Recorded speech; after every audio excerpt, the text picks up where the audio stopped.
mọi người nha. Chúc mọi người một buổi sáng tốt lành nha. Hôm nay Sở lại có một buổi tâm sự với mọi người nha.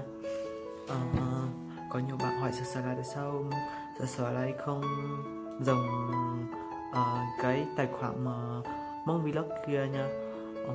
Sở nói với mọi người là kênh đó của Sở không được bật kính tiền nha mọi người ạ. Nên Sở sẽ không làm kênh đó nữa, mà Sở sẽ lừa lại kênh này cho mọi người.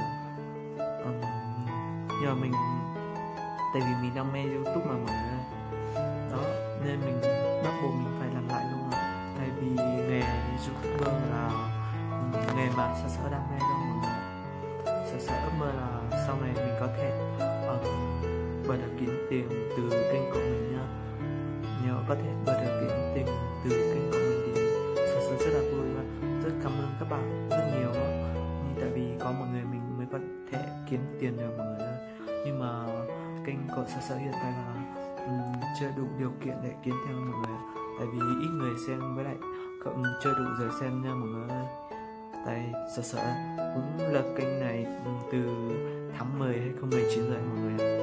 Nhưng Sở không vào kênh này nhiều, nhưng Sở vào cái kênh Mong Vlog nhiều hơn.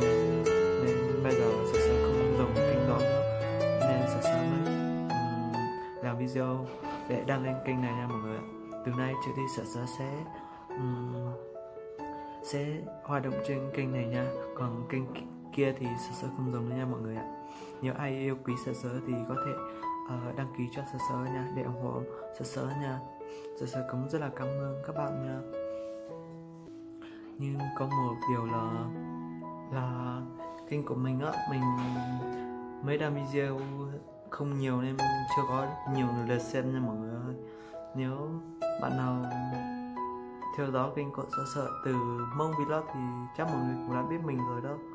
Nhưng hiện tại kênh này của mình á, chưa có bạn nào biết đến mình nhiều nên chưa có ai đăng ký hộ mình nha.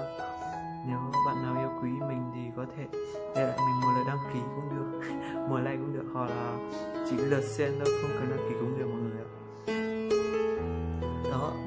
Đó là những điều mà Sở cần mọi người giúp đỡ nha. Còn công việc hàng ngày của Sở là đi làm thuê nha mọi người ạ.